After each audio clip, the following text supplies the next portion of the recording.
에베소서 이제 끝부분에 왔습니다. 6장밖에 되지 않는 그런 책인데 우리가 41번 이제 강의를 했고 오늘 이제 42번째 시간입니다. 6장 10절 가서 보니까 끝으로 내 형제들아 주 안에서 마음을 강하게 하고 또 그분의 강력한 권능 안에서 그리하라 이런 말씀이 나오면서 이제 사도 바울이 감옥에 갇힌 채 이 글을 쓰면서 마지막 부분을 지금 요약을 하고 있어요. 6장 이제 편지를 썼는데 그 편지의 마지막에 가서 내가 지금까지 썼던 모든 거 요약 정리한다. 지금 그렇게 이야기하고 있어요. 말씀드린 대로 우리가 구원받았다. 구원받았다라고 이야기하면 그거는 예수님의 군대에 입대하는 거다. 남자만 입대하는 게 아니라 우리 여자 자매님들도 입대하고 남녀노소 할 거 없이 일단 구원받으면 예수님의 군대에 입대해서 군인이 되는 거예요. 그래서 그 이후부터의 삶은 영적인 전쟁이다.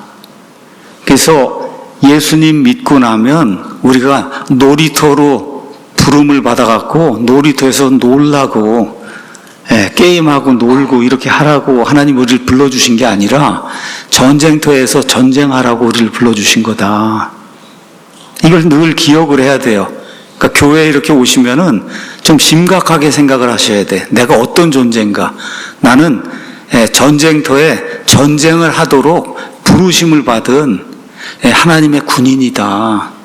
이런 생각을 우리가 좀 가져야 됩니다. 이 사실을 잊으면 안 돼요. 하루도. 그래서 영적 전쟁에서 승리하려고 하면 첫 번째 10절에 있는 것처럼 하나님의 강력한 힘이 있어야 된다. 하나님의 강력한 힘. 그 다음에 두 번째는 11절에 있는 것처럼 마귀의 간계들을 파악하고 대처해야 된다. 그냥 계략이 아니에요. 간교한 계략이에요. 그것도 하나가 아니라 복수기 때문에 간계들 이렇게 있어요. 이 간계 뭐 이런 거 하면은 저 북한에 이런 김정은인 이런 아이들이 하는 이게 간계거든요. 우리나라 좌익들 하는 게 이게 간계예요. 아주 간교한 술수를 쓴단 말이에요. 이게 다 마귀에서 나오는 거기 때문에. 그 다음에 뭐를 또 하나 알아야 영적 전쟁에서 승리할 수 있냐. 12절에 우리는 살과 피하고 맞붙어 싸우는 게 아니라 마귀와 그 다음에 하늘에 있는 영적인 사악한 그 무리들하고 맞붙어 싸우는 거다. 이거를 잊으면 안 된다는 거예요. 그러니까 육신의 힘을 가지고 맞붙어 싸워서는 절대 승리할 수 없는 이런 싸움에 우리가 지금 군인으로 지금 나와 있는 거다. 오늘은 13절 말씀. 그러므로 너희가 악한 날에 버티어내고 모든 일을 행한 뒤에 설 수 있도록 하나님의 전신갑주를 취하라. 여러분, 악한 날이 얼마나 악한지 요 근래에 제가 여러 차례 보여드렸습니다. 근데 거기에 버텨내고 서야 된다는 거야. 고꾸라지면 안 되고 날이 그렇게 악해도 버텨내고 서야 된다는 거야. 그래서 그 버텨내고 서려면은 뭐가 있어야 되냐? 하나님의 전신갑주가 있어야 된다. 그렇게 지금 이야기하는 거예요. 그래서 오늘은 구체적으로 하나님께서 주시는 전신갑주가 뭔가 6가지 전신갑주에 포함된 이런 장비를 하나하나 이렇게 살펴보는 그런 시간을 갖도록 하겠습니다. 자, 하나님의 전신갑주를 취하라 이렇게 돼 있어요. 전신갑주. 참 우리 중학교, 고등학교 이렇게 다니는 우리 학생들이 이해하기가 좀 어려운 그런 말인데 이게 어쩔 수가 없어요. 이렇게 쓸 수밖에. 일단 전신, 온몸이란 얘기야. 온몸. 그 다음에 갑주가 이렇게 나오는데 왜 갑옷이라 그러지 않았냐. 이 우리말 큰 사전에 가서 갑옷을 찾아보면 싸움할 때 적의 창검이나 화살을 막기 위해서 입는 옷이 갑옷이에요. 갑옷. 근데 그 다음에 갑주는 뭐냐?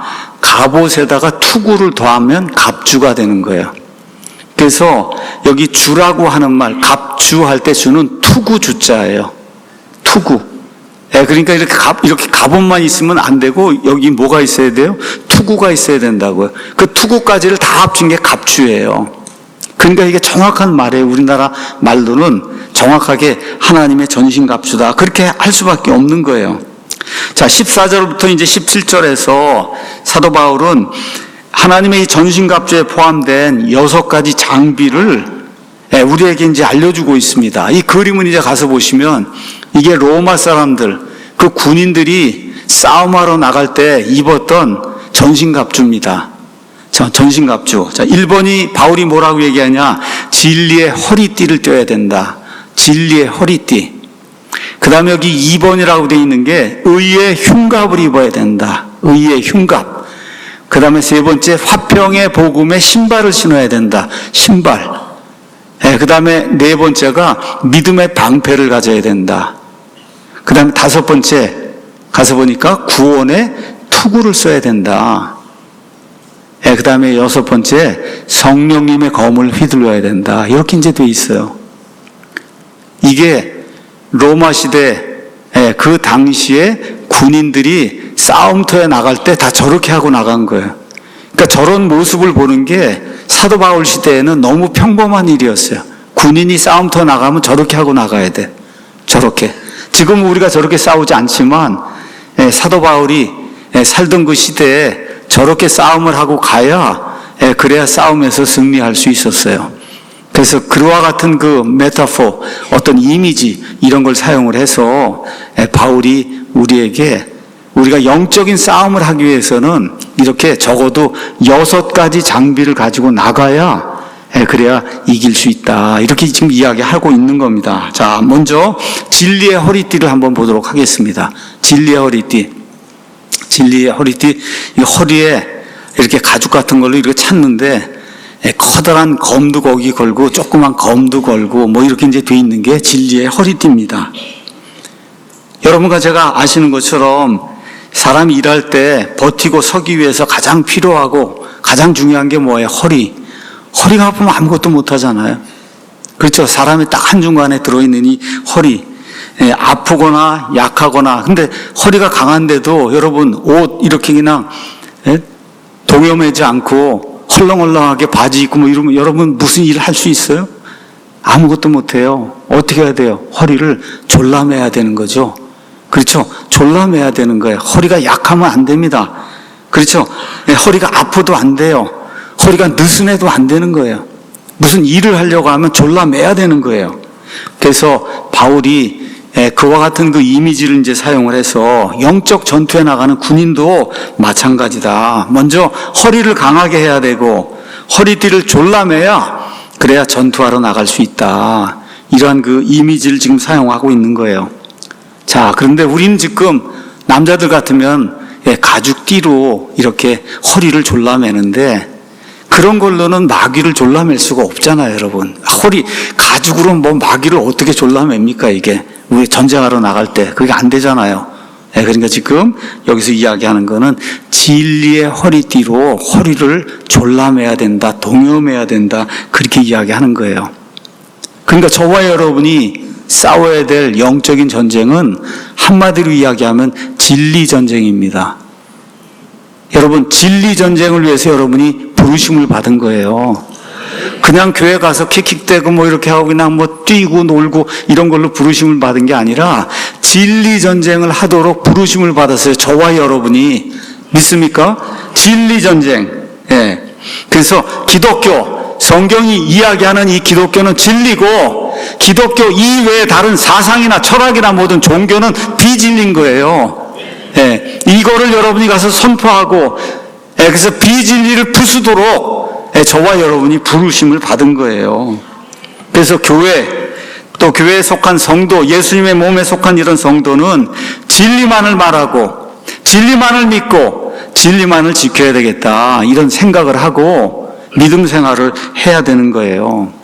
근데 예수님 말씀이 아버지의 말씀은 진리이니이다, 하나님의 말씀이 진리라고 이야기하니까 우리가 허리를 동여맨다고 할 때 가장 중요한 게 진리로, 그렇죠, 진리로 띠를 띠고 나가서 전쟁을 해야 되겠구나, 이런 생각을 저와 여러분이 해야 되는 겁니다. 왜 그러냐? 이 세상은 세상의 통치자, 이 세상의 신이라고 불리는 마귀의 권세 아래 놓여 있어요. 이게 성경이 이야기하는 겁니다. 예수님께서 마귀를 뭐라고 말씀하셨냐? 마귀는 처음부터 살인자고 거짓말쟁이고 거짓의 압이라고 했기 때문에 온 세상이 지금 그의 아래 놓여 있으니까 온 세상은 다 거짓투성이에요. 거짓투성이. 그래서 우리가 어떻게 해야 돼요? 진리로 거짓을 부수는 이와 같은 영적인 전쟁을 해야 된다고 성경이 우리에게 이야기하고 있는 겁니다. 자, 외부를 향해서 이런 영적인 전쟁을 해야 되고 우리 삶 속에서도 역시 진리 전쟁이 이루어져야 되는 거예요. 그래서 우리 삶 속에 거짓이 들어오면 그 삶이 피폐하게 되고 결국 정말 엄청나게 불행한 그런 삶을 살 수밖에 없음을 우리가 성경을 통해서 여러 차례 보게 됩니다. 사무엘기하 11장에 가서 보면 다윗이 바세바라고 하는 그런 여인을 보고 그 여인과 동침하는 그와 같은 일이 생겨요. 이걸 숨기기 위해서 바세바의 남편을 죽이고 뭐 이렇게 하면서 그냥 1년 이제 시간이 지났는데 이제 아기가 출생하고 뭐 이렇게 되면서 거짓말하면서 1년 동안 지내는 동안에 얼마나 힘들었는지 그 힘든 내용이 시편 32편, 51편에 자세하게 기록이 되어 있어요.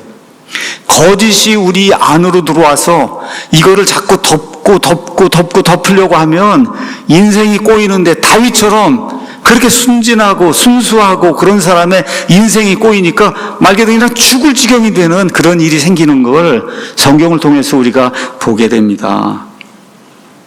자, 진리는 또한 우리를 자유롭게 한다. 그래서 저와 여러분이 영적인 전쟁을 한다 하는 거는 자유로운 사람이 되는 거예요. 자유로운 사람. 인간은 누구나 다 태어나면서부터 아담의 죄 때문에 죄 가운데 속하고 사망의 지배를 받고 마귀의 지배를 받고 그대로 죽으면 지옥불 속에 들어갈 수밖에 없는 속박에 갇혀있는 그런 존재입니다. 이런 데서 풀어줘서 우리를 자유롭게 하는 게 뭐예요? 그게 예수 그리스도의 진리다. 성경이 그렇게 이야기하고 있는 거예요. 진리가 너희를 자유롭게 하리라 하는 그 말씀, 예수님이 오셔서 죄에 빠져있는 인간들에게 주신 가장 중요한 말씀 중에 하나입니다. 그래서 디모데 후서 2장 15절에 너는 진리의 말씀을 바르게 나누어 너 자신을 하나님께 인정받은 자로 부끄러울 것이 없는 일꾼으로 나타내도록 연구해라. 진리가 그냥 들어오는 게 아니에요, 여러분. 세상의 지식, 세상에 있는 여러 가지 팩트들 이런 것들도 공부를 해야 여러분 머릿속에 들어오고 그것이 힘이 될 수 있는 것처럼 예수 그리스도의 진리, 이 진리도 여러분이 시간을 내서 공부하고 이렇게 하나님 앞에 부끄러울 것이 없는 그런 일꾼으로 설 수 있다고 성경이 우리에게 이야기해 주는 거예요. 아까 그림 보여드렸듯이 진리의 이 허리띠는 다른 모든 도구들이 있어요. 이런 도구들을 이렇게 붙잡아주는 그런 역할을 하는 거예요. 그러니까 가장 중요한 게 진리다. 진리가 있어야 칼도 꽂을 수 있는 거고, 그렇죠? 나머지 것들, 이런 모든 것들을 다 여기다 장착을 할 수 있는 거예요. 자, 그러면 구체적으로 바울이 이야기한 진리, 그 진리는 뭐냐? 이건 한마디로 우리가 복음이라고 이야기할 수 있어요. 기독교의 진리. 다른 건 다 몰라도 됩니다. 다른 건 다 몰라도 되는데 꼭 알아야 될 이런 기본적인 진리가 있어요. 그 기본적인 진리는 뭐냐?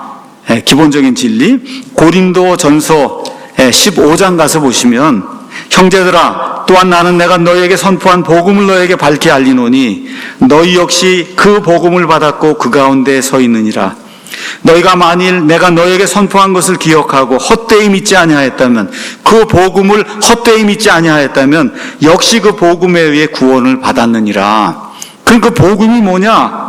나 역시 받은 것을 너희보다 먼저 너희에게 전하였노니 그것은 그 성경 기록대로 그리스도께서 우리 죄들로 인해 죽으시고 묻히셨다가 성경 기록대로 셋째 날 다시 일어나셨다는 거. 이게 기독교의 진리예요. 영적 싸움을 해야 할 때 그때 꼭 필요한 진리가 뭐냐? 예수님께서 내 죄들로 인해 십자가에서 피를 흘려 죽으시고 묻히시고 성경 기록대로 다시 부활하셔서 나의 구원자가 되신다는 이 사실, 이걸 저와 여러분이 꼭 기억해야 되는 그런 진리입니다. 자, 그 다음에 또 뭐라고 성경이 이야기하냐? 에베소서 2장 8절 9절 가서 보니까 우리가 믿음을 통해 은혜로 구원을 받는다. 우리 힘으로, 우리의 선행으로 구원받는 것이 아니라 믿음을 통해 은혜로 구원받는 거예요. 하나님 앞에 가서 아무도 자랑하지 못하게 그렇게 하시려고 하나님이 믿음을 통해 은혜로 구원을 주시는 거예요. 이 구원을 주신과 동시에 구약시대는 한 번도 일어나지 않았던 일, 성령님께서 영원 무궁토록 우리 안에 내주하시는 그런 일. 성령님이 누구예요? 그리스도의 영. 그러니까 시작부터 끝까지가 다 그리스도. 죽으신 분도 그리스도, 묻히신 분도 그리스도, 일어나신 분도 그리스도. 그렇죠? 우리에게 생명을 주시는 분도 그리스도. 그 다음에 우리 안에 영원히 내주하시는 그 영도 그리스도의 영. 그래서 그리스도로부터 시작해서 그리스도로 끝나는 이 진리, 이 진리로 허리를 동여매야 그래야 영적인 전투에서 저와 여러분이 승리할 수 있다고 성경이 이야기하고 있는 겁니다. 그러니까 영적 전투를 하려고 하면 뭐가 가장 먼저 등장해야 돼요? 진리의 허리띠가 가장 먼저 등장해야만 되는 거예요. 이걸 다 묶어야지 일단은 전투장에 나갈 수 있는 거예요, 여러분. 이걸 묶어야 딴 것도 다 거기다 걸 수 있는 거예요. 이 진리의 허리띠를 묶어야만. 고린도후서 13장 8절 가서 보니까 우리는 진리를 대적하는 어떤 일도 할 수 없고 진리를 위해서만 할 수 있다. 우리 사랑침례교회 모든 성도들, 저를 포함한 모든 성도들이 이 말씀을 암송하고 이 말씀대로 살기를 원합니다. 우리 한번 가서 해볼까요? 제가 읽어볼 테니까. 우리는 진리를 대적하는 어떤 일도 할 수 없고 진리를 위해서만 할 수 있느니라. 그리스도로부터 시작해서 그리스도로 끝나는 이 진리, 이 진리가 우리를 묶어야, 그렇죠? 그래야 허리가 단단해지고 이렇게 될 때 딱 서서 어떻게 싸우러 나갈 수 있다는 거예요. 그래서 지금 바울이 하나님의 전신갑주 이야기하면서 가장 먼저 언급한 것이 진리의 허리띠, 진리의 허리띠로 우리 허리 주변을 동여매야 된다는 겁니다. 우리 예수님께서 요한복음 14장 6절에 내가 곧 길이요 진리요 생명이니 나를 통하지 않고는 아무도 아버지께 갈 수가 없다. 이 진리, 그리스도의 진리, 그리스도라는 그 진리로 저와 여러분의 허리를 동여매는, 그리고 전쟁터에 나가서 승리하는 그런 좋은 그리스도인이 되기를 예수님의 이름으로 축원합니다. 자, 두 번째는 뭐라고 되어 있냐? 의의 흉갑을 입어야 된다. 그렇게 되어 있습니다. 의의 흉갑. 그러므로 서서 진리로 너희 허리를 동여매고 의의 흉갑을 입으며. 제가 이 의의 흉갑 이거 가서 보려고 하다가 깜짝 놀랐어요. 개혁성경, 그 다음에 이 개혁 개정 이런 데 가서 보니까 거기에는 의의 호심경을 붙이고 이렇게 돼 있더라고요. 의의 호심경. 이거 호랑이 뭐가 나오나, 뭐 호심경이 뭔가. 저도 개혁성경을 읽은 지가 한 30년 돼서 그 전에 분명히 여러 차례 읽고 그랬으면 다 잊어버렸어요. 근데 여러분 이게 무슨 말입니까? 여러분 이거 이해하세요? 의의 호심경을 입어야 된다. 개혁 개정은 모르긴 해도 한 10년 전에 나왔으면 그래도 이제 좀 알아들을 수 있게 그런 말로 이걸 써야 되는 거 아니에요? 그래서 알아들을 수가 없어갖고 국어 사전에 갔습니다. 국립국어원 사전에. 그래서 거기 뭐라고 써있냐? 호심경은 갑옷의 가슴 쪽에 호신용으로 붙이던 구리 조각. 이렇게 돼 있어요. 갑옷이 이렇게 있는데 요 앞에 이렇게 구리 조각을 이게 붙이는 게 이게 호심경이다. 호심경. 그런데 지금 사도 바울이 이야기하는 이 흉갑은 호심경이 아니에요, 여러분. 여러분 여기만 붙이면 되겠어요? 여기로도 들어오고 여기로도 들어오고 등으로도 들어오고 이게 모든 방향에서 들어오니까 흉갑이 저렇게 생겨야 되는 거예요. 저 그림 한번 보세요. 이거 전체 가슴을 다 둘러야 좌우 사방 어디에서 들어와도 이게 가장 중요한 장기, 심장이 놓여있는 이 부분, 이거를 지킬 수 있잖아요. 그렇죠? 그래서 흉갑이라고 번역이 돼야 되는 거예요. 흉갑. 가슴 갑옷이다. 조금 더 쉽게 하려고 하면 가슴 갑옷. 그렇지만 가슴 흉자 정도는 지금 아니까, 갑옷도 아니까 흉갑이라고 이렇게 번역이 돼 있는 거거든요.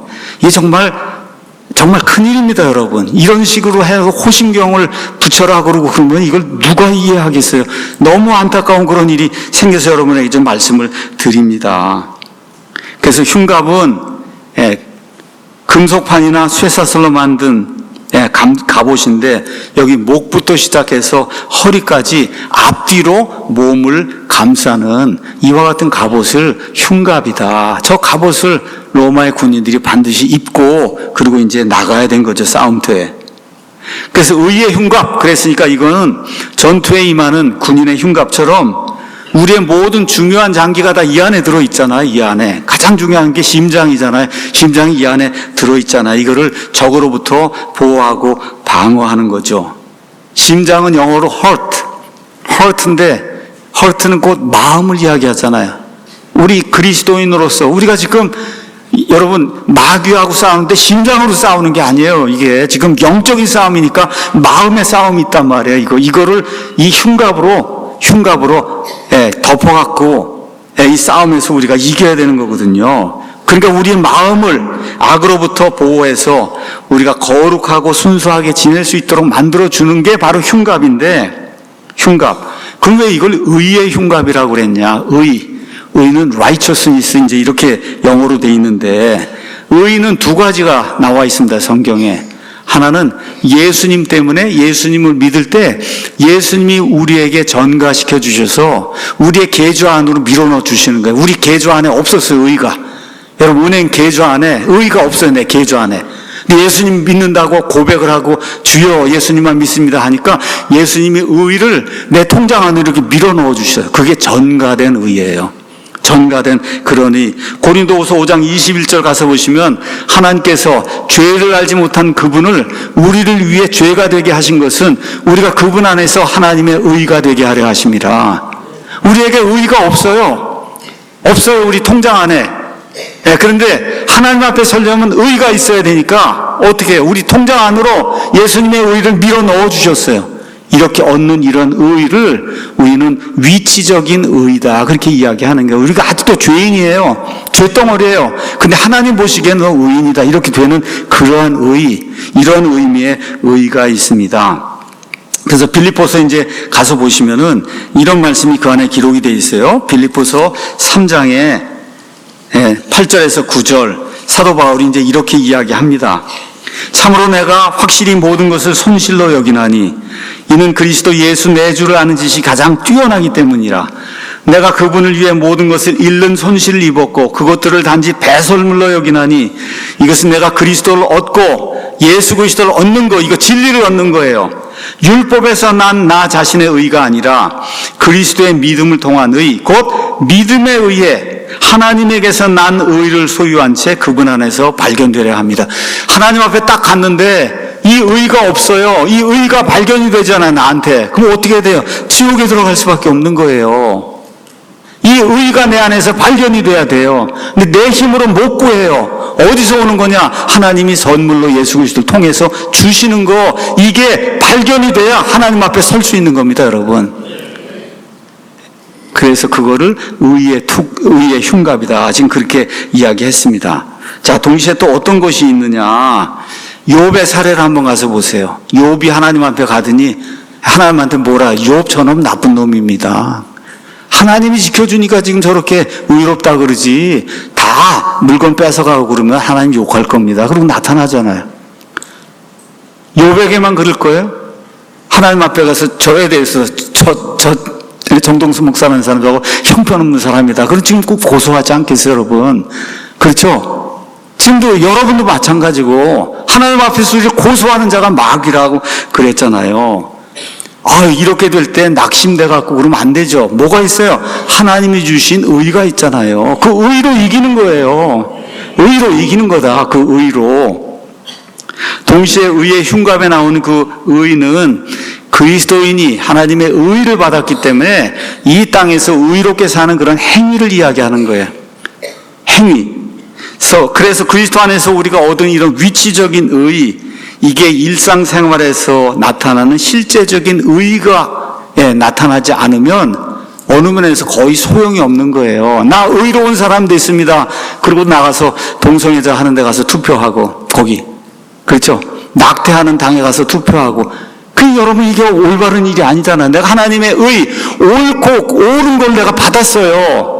그렇죠? 투표하는 날이 됐습니다. 가갖고는 동성애 하자는 그 사람에게 우리 고향 출신이니까 거기다가 투표하면 그럼 어떻게 되는 거예요? 의를 행하지 않은 거예요. 의를 행하지 않은 거다. 그러니까 하나님의 의를 저와 여러분이 진짜 소유했으면은 이 땅에서 살 때에도 의로운 삶, 그건 뭐예요? 하나님이 기뻐하는 건 기뻐하고 하나님이 미워하는 건 미워하는 그 일, 그게 의예요, 여러분. 그게 의로운 일이에요. 그 일을 행하는 사람이 진정으로 하나님이 기뻐하시는 그러한 성도가 된다. 성경이 그렇게 이야기하고 있는 겁니다. 에베소서 5장 잠깐 가서 보도록 하겠습니다. 5장 8절에서 10절. 너희가 한때는 어둠이었으나 이제는 주 안에서 빛이니 빛의 자녀들로서 걸으라. 성령의 열매는 모든 선함과 의와 진리 안에 있다. 저와 여러분이 구원받았어요. 성령님의 열매가 나타나야 돼요. 뭐로 나타나야 돼요? 여기 가서 보니까 선함, 모든 선한 것, 그렇죠? 그 다음에 의, 그 다음에 진실된 것, 이런 걸로 나타나야 되는 거예요. 내가 정말 구원받았으면 정말 선한 것 추구하고, 그렇죠? 정말 의로운 것 추구하고, 그렇죠? 정말 참된 것을 추구하는 그런 사람이 돼야 된다고 성경이 우리에게 이야기하고 있는 겁니다. 그래서 그리스도의 의가 우리의 삶 속에서 적극적으로 나타나도록 그렇게 이제 해야 되는 거예요. 그래서 성령의 열매는 의와 진리의 결과라고 지금 성경이 이야기하잖아요. 이렇게 되니까 정말 저와 여러분이 하나님의 의를 입었으면 그 다음에 있는 것처럼 부부관계, 남편과 아내의 관계가 의로워야 돼요. 그렇죠? 예, 부모 자식 간의 관계가 의로운 관계가 돼야 되는 거예요. 노사 간의 관계가 의로운 관계가 돼야 되는 거예요. 그러니까 가정생활이, 교회생활이, 사회생활이 누가 봐도 참 올바른 그런 관계가 되는 거, 이게 의의 흉갑을 입고 영적인 싸움을 싸우는 그런 일이다. 그러니까 자꾸 영적인 싸움을 싸운다 그러니까 엄청난 뭘 하려고 생각하지 말고 내가 정말 하나님의 의를 소유했으면은 그 하나님의 의에 합당한 그런 삶을 이루는 게 그게 영적인 싸움입니다, 여러분. 예, 그 의를 이루어 나가는 것이 그것이 영적으로 승리하는 거예요. 예를 들어 요한복음 2장 14절에 17절 가서 보시면 예수님께서 성전 안에 들어갔더니 비둘기 팔고 와서 돈 받고 그냥 성전을 난장판으로 만들어 놓은 이런 장사꾼들이 있는 걸 보시고 예수님께서 노꾼을 만들어 어떻게 해서 이들을 내려치시잖아요. 여러분 예수님 얼굴 한번 이렇게 상상해 보세요. 내려치실 때 막 웃으실까? 예, 너무 좋아갖고 얼마나 진노하시면서 이들을 내려치시겠어요. 그게 뭐예요? 하나님의 의로움이 발동이 돼야 될 때는 발동이 돼야 되는 겁니다, 여러분. 이게 삶 속에서 의로운 그런 흉갑을 입는 거예요. 또 어떤 경우에는 냉수가 필요한 사람에게 냉수도 주고, 건설적인 이와 같은 말이 필요한 이런 사람들의 건설적인 말도 해주고 각종 선한 행위도 해주고, 그렇죠? 에베소서 2장 10절에 있는 것처럼 우린 선한 행위를 하도록 창조된 자들이다. 이런 선한 행위를 하도록 부르심을 받았어요. 이런 일을 하나님이 원하신 대로 행하는 거, 이게 의의 흉갑을 입고 그리고 지금 전투하러 나가는 그런 사람의 책무라고 성경이 이야기하고 있어요. 자, 그 다음에는 가서 보니까 뭐라고 이제 기록이 돼 있냐. 15절, 화평의 복음을 예비한 것으로 너희 발에 신을 신어야 된다. 자, 이 그림을 가서 보시면은 저게 로마 사람들, 특히 군인들이 신던 신발이에요. 저 가죽, 이렇게 이제 가죽으로 만들고, 여러분 나가서 진흙도 있고 뭐 이제 이런 데 가서 싸워야 되잖아요. 그러니까 그런 데 가서 제대로 서려고 하니까 밑창에다가 못을, 징을 저렇게 박아놨어요. 징을. 저렇게 징을 받아야 악한 날에 버티고 서야 되는 거예요. 여러분 신발이 좋아했을 거 아닙니까? 신발이 미끌미끌하면 어떻게 쓰겠어요, 여러분? 미끌미끌하면 어떻게 쓰겠냐고. 얼음판에 가서 저렇게 되면 쓸 수 있잖아요, 지금. 그렇죠? 저렇게 돼야 된다. 저런 신발을 신어야 된다는 거예요. 저런 신발. 나이가 좀 들면 이해하실 거야. 아, 저런 신발이 얼마나 필요한 건가. 겨울이 되면. 그 신발을 신어야 악한 날에 버텨내고 설 수 있다. 자, 근데 이걸 뭐라고도 이야기하느냐. 화평의 신발이라 그래요. 화평의 신발. 인생 여정을 살다 보면 화평이 깨지는 날이 하루 이틀이 아니에요. 엄청 힘들고 정말 절망이 되는 이런 일이 생겨납니다. 지금 21세기에 가장 많이 팔리는 약이 뭐예요? 신경정신과, 우울증 이런 약이 가장 많이 팔리고 있잖아요. 왜 그래요? 화평이, 잠을 자지 못해서 화평이 이루어지지 않으니까 약을 먹잖아요. 불안해요, 괜히. 공포감이 느껴져요. 그렇죠? 그런데 싸우러 나가는데 맨날 공포감이 있고 불안하면 여러분 싸울 수 있겠어요? 어떻게 싸워요? 그냥 공포감이 몰려오고 매일같이 불안하고 우울한데. 그러니까 뭐가 있어야 돼? 화평이 있어야 싸울 수 있는 거예요. 화평. 화평. 그래서 지금 화평의 복음을 준비한 이 신발을 신어야 된다. 자, 그러면 화평은 어디에서 오느냐? 내적인 화평 얘기하는 거예요. 로마서 5장 1절 가서 보면 우리가 믿음으로 의롭다 하심을 입어서 하나님과의 화평을 누리고 있다 그래요. 제가 금요일 날도 얘기했듯이 이 세계, 이 땅이 두 조각으로 나서 없어져도 내 자리가 하나님 왕자 오른쪽에 남아있어요, 여러분. 아주 그 생각을 하고 사셔야 돼. 이 땅이 다 두 조각이 나든 10조각이 나든 뭐 핵폭탄이 터지든 뭐가 어떻게 되든 내 자리가 한 자리 하나님 오른쪽에 남아있다. 이게 화평, 이게 하나님과의 화평이에요. 하나님과의 화평. 이게 깨지면은 그럼 어떻게 설 수가 없는 거예요. 신발이 미끄러운데 어떻게 설 수가 있어요? 안 되는 거예요, 이게. 그래서 우리가 마귀를 이기고 영적 전쟁에서 승리하려고 하면 하나님과의 화평한 그런 관계를 유지해야 된다. 즉 구원의 확신이 확실해야 되는 거예요, 여러분. 무슨 일이 있어도 한번 구원받으면 말씀대로 예수님의 피를 통해 한번 구원받으면 비록 내가 죄를 짓는다 해도 내 구원이 영원 무궁토록 안전하다. 이게 화평이에요, 화평. 자, 그 다음에 신발에 또 다른 의미가 있어요. 가서 보니까 화평의 복음을 예비하는 그런 신발을 가져야 된다. 그렇게 이야기합니다. 그렇죠? 그러니까 이건 무슨 얘기냐? 늘 사람들에게 화평의 복음을 전달할 줄 아는 그런 것이 그게 영적인 싸움을 하는 거다. 이 신발을 신고 그냥 신발 신고 미끄러지지 않는 것만 생각하지 마시고 이렇게 신발을 화평의 복음을 예비한 이 신발을 신으면 어떻게 돌아다니잖아요. 자꾸 돌아다니잖아요. 이게 이렇게 돌아다니면서 뭘 전해요? 화평의 복음을 전하는 거예요. 화평의 복음. 그럼 무슨 얘기예요?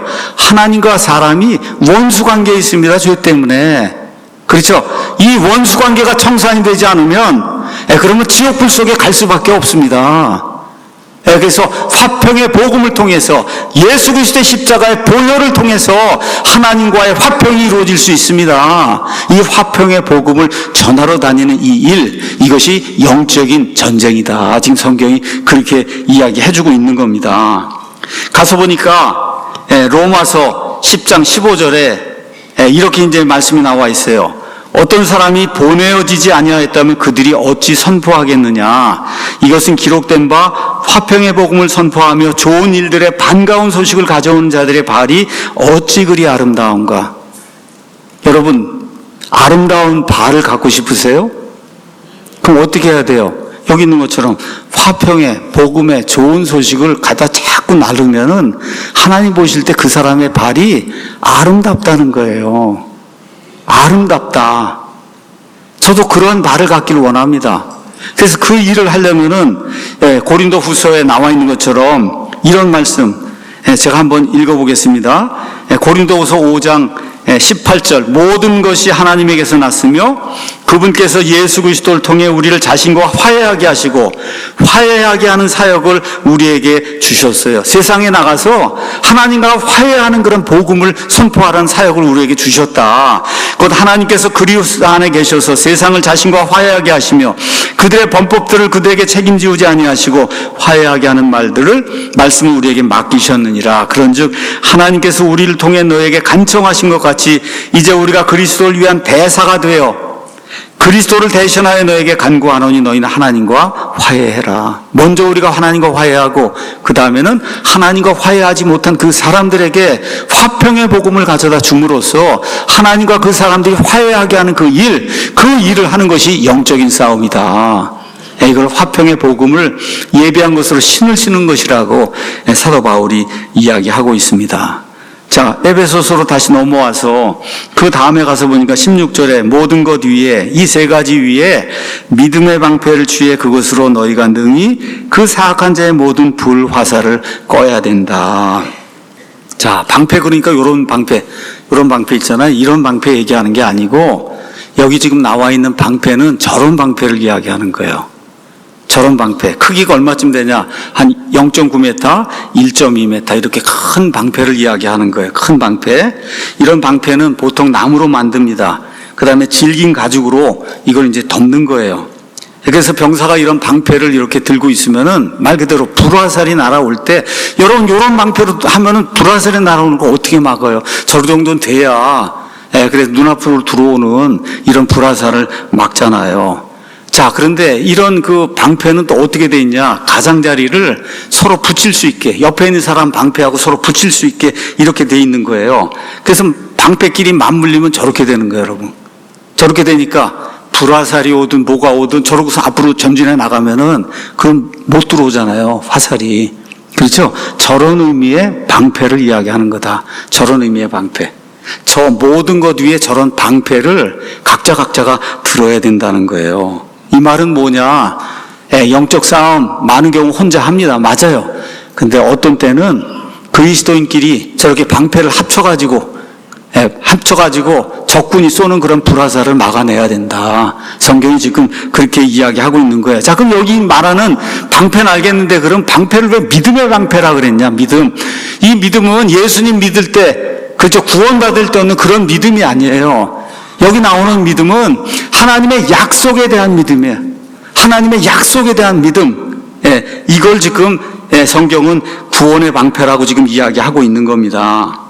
자, 그래서 하나님의 약속, 하나님의 능력, 그렇죠, 여기에 대해서 신뢰하고 믿는 이 믿음을, 이거를 방패라고 지금 이야기하고 있어요. 자, 그러면 여기 가서 보니까 이번에는 우리 여자 군인이 나타났는데 불화살을 쏜단 말이에요.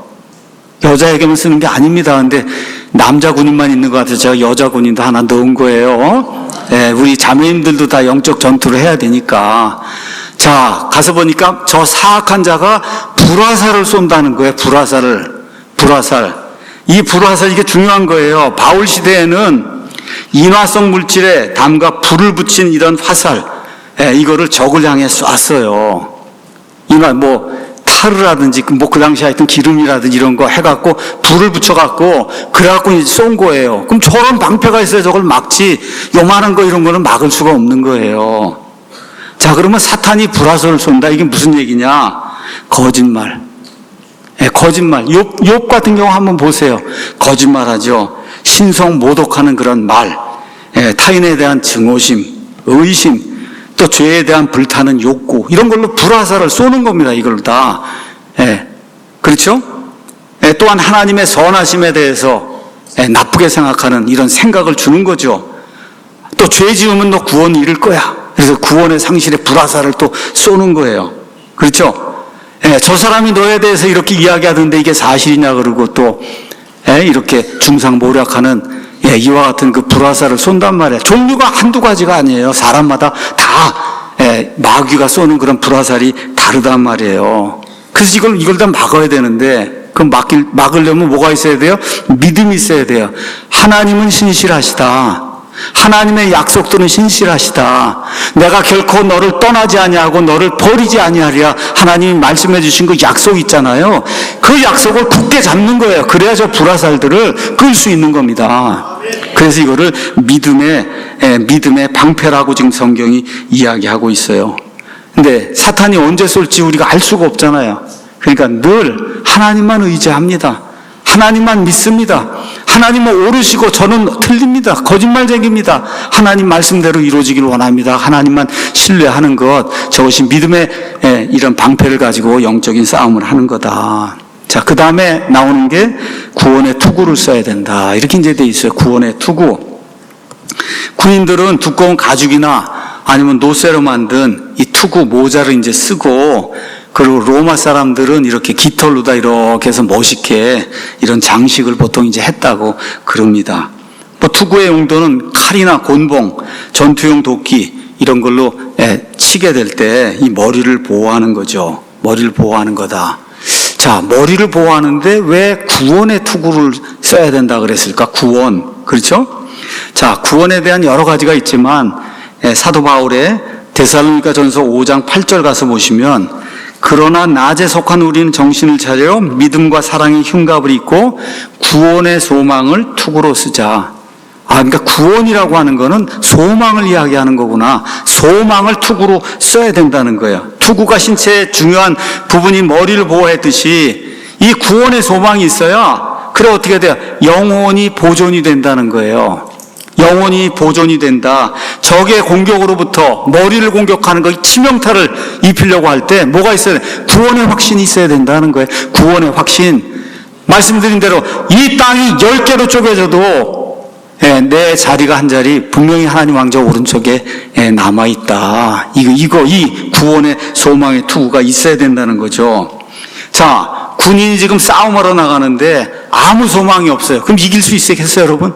싸우러 나가는데 이길 희망이 없어요. 그럼 이길 수 있겠어요? 안 된단 말이에요. 그래서 소망이 있어야 이길 수 있는 거예요. 무슨 일이 닥쳐도 난 하나님의 자녀로 하나님을 통해서 승리할 수 있다고 하는 이런 소망의 투구를 우리가 써야 되는 거죠. 자, 이런 의미. 어떤 일이 내게 닥쳐도 나는 구원받은 사람이다. 이 확신. 그렇죠? 이걸 가지고 우리가 영적인 싸움을 해야 된다. 자, 그런데 이 구원의 투구는 뭐를 보호하는 거냐면 머리를 보호하는 거잖아요. 머리. 그렇죠? 성화 과정을 통해서 머릿속에서 많은 생각들이 나오게 돼 있어요. 요새 다니엘서 하는데 느부갓네살이 세상을 통치하려고 하다 보니까 머릿속에서 엄청난 생각이 나오고 그게 꿈으로 나타나고 하는 걸 보시잖아요. 마찬가지예요. 저와 여러분도 구원받은 이후에 인생을 살다 보면 여러 가지 생각들이 머리에서 나오게 돼요. 사람의 문제, 이건 다 어디에서 나오느냐? 마음에서 나오는데 그 마음이 결국은 머리에서 나오는 거예요. 이 머릿속에서 나오는 거다. 자, 여러분이 창세기 가서 보시면 마귀가 이브에게 접근해요. 접근해서 이브를 타락시켜요. 그렇죠? 그 타락시키려 하는 그 순간에 그 모든 게 이브에 어디에서 발생하냐? 마음속에서, 머릿속에서 이게 진짜일까? 이런 생각이 머릿속에서 나는 거예요. 하나님이 진짜 우리를 사랑하실까? 그렇죠? 이런 게 다 머릿속에서 생각이 나는 거예요. 그게 머리가 보호가 안 되면 쓰러지는 거예요. 머리가 보호가 안 되면 쓰러지는 거다. 하나님에 대한 신뢰가 머릿속에서 깨지면 쓰러지는 거예요. 그래서 구원의 투구는 의심과 두려움으로부터 우리의 머릿속 생각들을 지키는 그런 일을 하는 겁니다. 머릿속에 갖가지 생각이 든단 말이에요. 이런 생각 속에서 우리를 지켜주는 게 그게 구원의 투구다.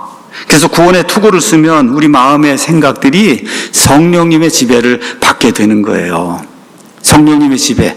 그래서 성령님의 지배를 이렇게 많이 받게 되면은 사람이 상식적인 사람이 되고 이성적인 사람이 되고 논리적인 사람이 되고 책을 보면 앞뒤 문맥을 통해서 이런 책의 전체적인 이런 흐름을 살펴볼 줄 아는 그런 사람이 되는 거예요.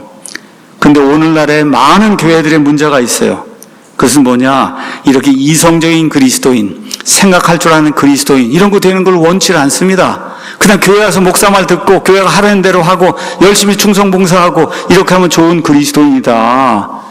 이런 방식으로 해서 제대로 생각할 줄 아는 그런 그리스도인을 만들질 않습니다. 하나님께서 마음과 생각을 주관하실 때 사탄은 신자를 타락으로 이끌 수가 없어요. 성령님을 통해서 맑은 정신. 그래서 우리 신약 성경에 맑은 정신이 얼마나 많이 나와요. 정신을 차려라. 그렇죠? 깨어 있으라. 지금 얘기하는 거예요. 너희 대적 마귀가 울부짖는 사자같이 너희를 대적하려 집어삼키려고 돌아다니니까 그래서 머리를 잘 써야 되는 거예요. 예수님 믿는 사람들은 옳고 그른 거 판단하고. 그래서 로마서 12장 1절 가서 보면 이런 말씀이 그 안에 이제 기록이 되어 있는 겁니다. 그러므로 형제들아, 내가 하나님의 긍휼에 힘입어 너에게 간청하노니 너희는 너희 몸을 거룩하고 하나님께서 받으실 만한 살아있는 희생물로 드리라. 그것이 너희의 합당한 섬김이니라. 너희는 이 세상에 동화되지 말고, 동화가 안 되려면 어떻게 해야 돼요? 생각을 새롭게 함으로 변화를 받아 하나님의 그 선하시고 받으실 만한 완전하신 뜻이 무엇인지 검증하도록 하라. 그러니까 좋은 그리스도인은 머리를 잘 쓰는 사람이야. 합당하게, 논리적으로, 이성적으로, 상식적으로 머리를 잘 쓰는 그런 사람이 돼야 되는 거예요. 이게 구원의 투구를 쓰는 거예요. 이런 사람이 영적인 싸움에서 이길 수 있는 겁니다. 그래서 에베소 4장 21절에 우리는 예수님 안에 있는 진리대로 예수님께 가르침을 받아야 되고, 그래서 베드로후서 3장 18절 가서 보면 은혜와 주 예수 그리스도를 아는 지식면에서 성장을 해야 된다. 성장을 해야 돼. 예수님 믿으면 은혜 안에서 성장을 하고, 은혜를 베푸는 그런 일에서 성장해야 돼. 사람들에게 은혜 베푸는 그런 일에서, 또 어떤 일에서 예수님을 아는 지식면에서도 성장을 해야 되는 거예요. 이렇게 성장을. 제가 이 말씀을 준비하면서 여러 사람들이 주석을 봤는데, 그 중에 이제 위얼스 목사님이 써놓은 그 주석에 위얼스 목사님의 증언이 있어서 제가 여러분에게 좀 소개하려고 합니다. 이분 말씀이에요. 어느 일요일 오후에 저는 어느 지역교회 집사였지만 지금 거짓 숭배에 빠지고만 한 남자를 방문했습니다. 이 사람이 이제 살려보려고, 그래서 성경을 펼쳐놓고 식탁에 앉아 그에게 하나님의 말씀의 진리를 보여주려고 노력을 했는데 그의 마음은 거짓에 눈이 멀어 있는 것 같았습니다. 그래서 이제 위얼스 목사님이 사랑하는 마음으로 이분에게 이제 물어본 거예요. 어떻게 성경을 가르치는 교회에서 등을 돌리고 이단에 빠지게 됐습니까? 그러니까 어떻게 신천지 이런 데 가서 빠지게 됐냐, 이제 이렇게 물어본 겁니다. 그랬더니 그 사람이 대답이 저를 아주 놀라게 했습니다. 이 사람이 뭐라고 대답했냐? 목사님, 저는 교회가 문제라고 생각합니다. 저는 성경에 대해 아무것도 몰랐고 교회는 저에게 더 많은 것을 가르쳐주지 않았습니다. 성경을 공부하고 싶었는데 아무도 방법을 가르쳐주지 않았습니다. 그런 와중에 교회는 저를 집사로 세웠습니다. 준비가 하나도 안 돼 있는데 집사로 저를 세웠어요. 제게 너무 큰일이었어요. 아무것도 모르는데 집사를 하라 그러니. 그러다가 어느 날 어떤 남자가 라디오를 통해 성경에 대해 강의하는 것을 들었는데 그 사람 뭔가 아는 것처럼 그렇게 이제 들렸습니다. 그래서 그 뒤로 저는 그의 잡지를 읽고 그의 책을 공부하기 시작했고, 지금은 그 사람이 옳다는 확신이 들어서 그래서 이 교회를 떠나서 지금 그 집단에 지금 속해서 있습니다. 자, 이 사람이 속해 있던 지역교회가 그를 받아들였잖아요. 받아들였을 때 뭘 씌워줬어야 되냐? 구원의 투구. 구원의 투구는 뭐예요? 생각하는 능력. 생각하고 판단하는 능력. 이 구원의 투구를 씌워줬어야 되는데 씌워주지 못한 거예요. 그러니까 그게 없으니까 생각을 하지 못하는 그런 그리스도인이 되고 마니까 결국 이리저리 교리의 바람에 왔다 갔다 하는 이런 일이 그 사람에게 이제 생긴 거죠. 사도 바울이 디모데후서 2장에 가서 보시면 이런 말씀을 기록했습니다. 2장 2절에 내가 많은 증인들 가운데서 내게 들은 것들, 바로 그것들, the same. 내가 너한테 많은 것들 가르치지 않았느냐? the same, 똑같은 거. 다른 것 말고 the same, 똑같은 거. 바로 그것들을 신실한 사람들에게 맡겨라. 그들이 또한 다른 사람들을 가르칠 수 있으리라. 그러니까 교회는 하나님의 진실된 이와 같은 교리, 목사는 이거를 가르쳐야 되고, 또 가르침을 받은 사람이 또 옆에 사람에게 가르쳐야 되고, 이렇게 해서 이 구원의 투구로 머리를 감싸고 있는 그런 그리스도인들이 교회 안에 많이 남아 있어야, 그래야 영적인 싸움을 할 수 있는 그리스도인의 군대가 될 수 있는 거예요. 신천지 안상홍 왜 생겨요, 여러분? 다 뭐 들고 와야 성경 공부가 가르쳐 주겠다 그러고 나타나자 성경 공부 가르쳐 주겠다. 그게 무슨 얘기예요? 일반 교회에서는 성경 공부를 안 가르쳐 주고 내일 복 받는다, 건강하게 살아라, 이렇게 해서 이런 얘기만 지금 하니까 들고 나타나잖아요. 성경을 가르쳐 주겠다고. 이렇게 해서 끌고 가잖아요. 왜 그래요? 구원의 투구가 아직, 구원의 투구, 이 생각하는 그런 능력이 그 사람들에게 주어지지 않기 때문에 이런 문제가 생기는 거예요. 교회가 성경을 가르치지 않습니다. 생각하는 그리스도인, 그렇죠? 구원의 투구로 머리를 보호할 수 있는 그런 그리스도인을 만들지 못하고 있어요. 일만 시켜요. 노래만 시켜요. 큐티만 시켜요. 신사도처럼 뒤로 쓰러지는 것만 시키고 이렇게 이제 하니까 어떻게 돼요? 설 수 없는, 악한 날에 버티고 설 수 없는 그런 그것도 그리스도인이라고 이야기해야 되나? 그건 모르겠네. 하여튼 그런 사람들을 양산해 내고 있는 거예요. 그래서 올바른 교리를 통해 마음과 생각이 바뀌어야 돼요. 구원의 투구를 써야 돼요. 근데 그런 일이 교회에서 제대로 생기지 않으면 위선자들만 생겨나는 거예요. 예배 드리는 모습은 있어요. 헌금해요. 주일 성수해요. 그렇죠? 무언가 맡아서 일을 하는데 실제로 가서 들여다보면 뭐가 없어요. 구원의 확신이 없고 배운 게 아무것도 없는 이런 사람이다. 깡통이다. 이렇게 되면 어떻게 돼요? 구원의 투구가 제대로 장착이 되어 있지 않기 때문에 머리에 타격을 받으면 그럼 쓰러지고 마는 거예요. 마지막으로 성령의 검이 나와 있습니다. 성령의 검은 여기 말씀 위에 이렇게 이제 기록이 되어 있는데 지금까지 5가지 도구들 봤습니다. 거의 대부분이 수비할 때 쓰는 거예요. 수비. 적군이 이렇게 공격해 올 때 그 공격에서 나를 보호해주는 수비용이에요. 자, 드디어 이제 6번째 게 나왔는데 이게 이제 성령의 검인데 이 검이야말로 뭐예요? 이게 공격하는 그런 무기입니다. 아까 그 로마 군인 그 허리띠에 가서 보니까 조그만 검도 있고 큰 검도 있고 이렇게 다 달려있는 거 보셨죠? 검이에요, 검. 검이 이제 필요한 거예요. 히브리서 4장 12절 가서 보니까 하나님의 말씀은 살아있고 권능이 있어 양날 달린 어떤 검보다도 예리하여 혼과 영 및 관절과 골수를 찔러갖고 둘로 나누기까지 한다. 그 다음에 마음의 생각과 의도를 분별하는 분이시다.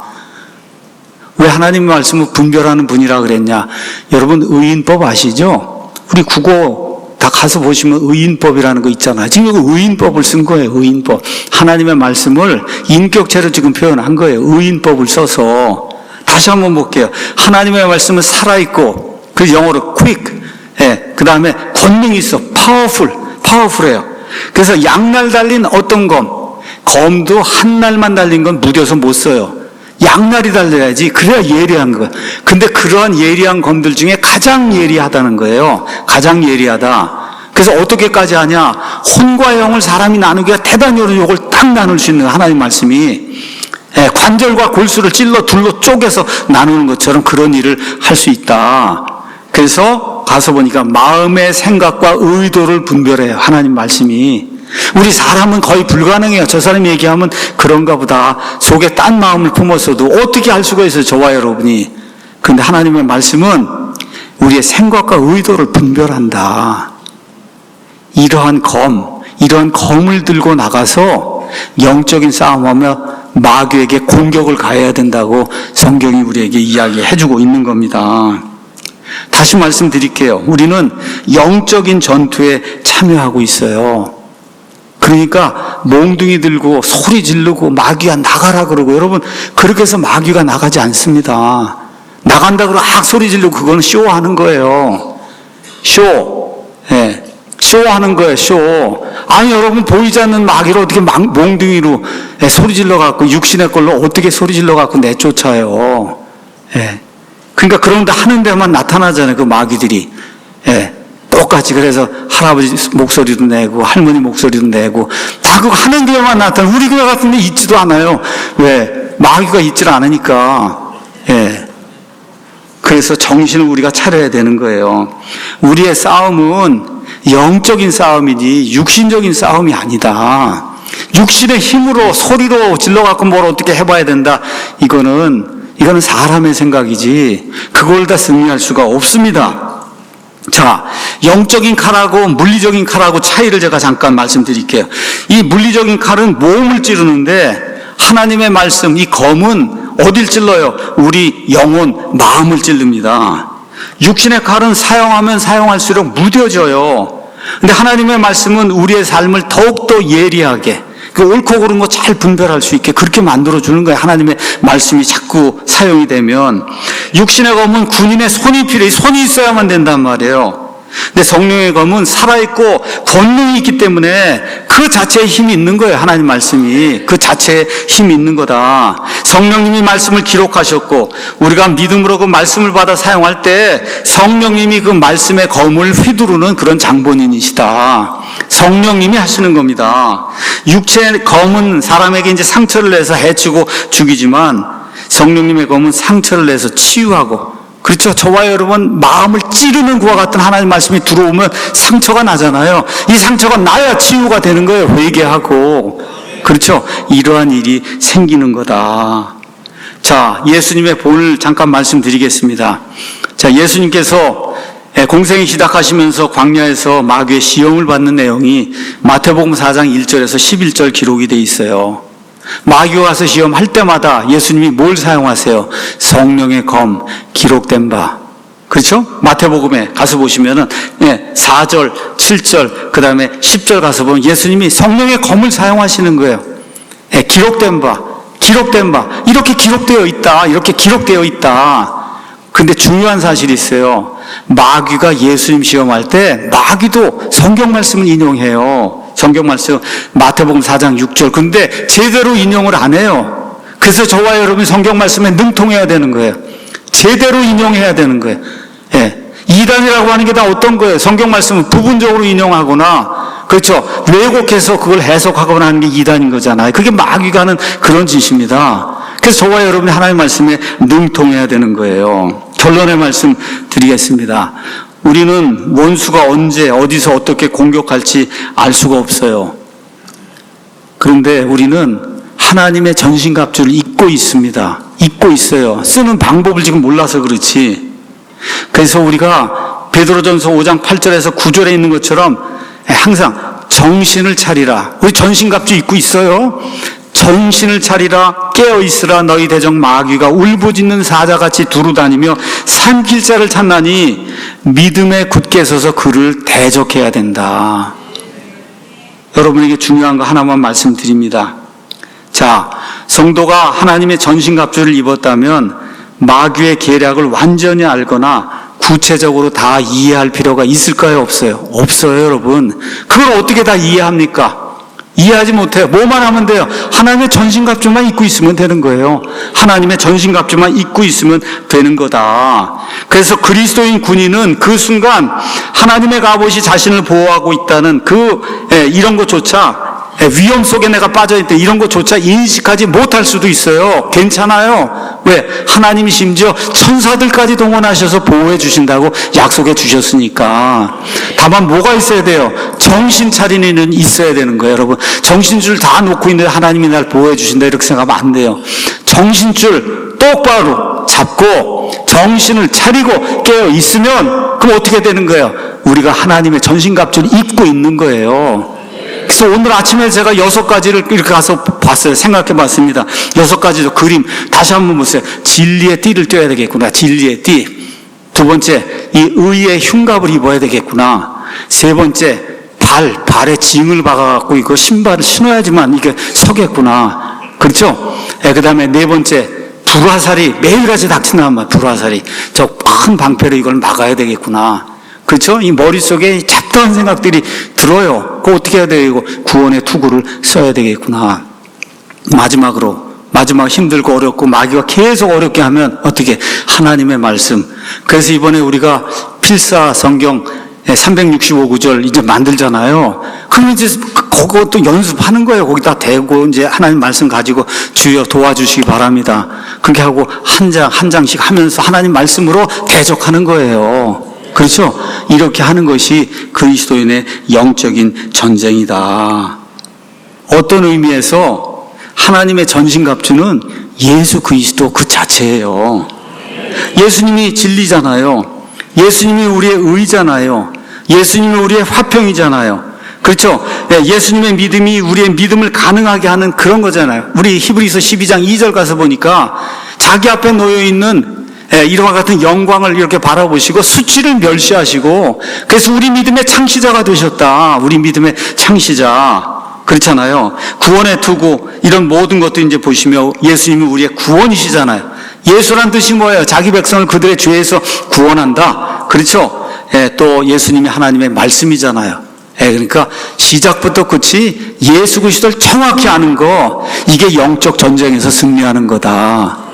이런 놀라운 전쟁의 승리가 저를 비롯해서 하나님의 말씀을 사랑하는 우리 사랑침례교회 모든 성도들에게 영원토록 임하기를 예수님의 이름으로 축원합니다.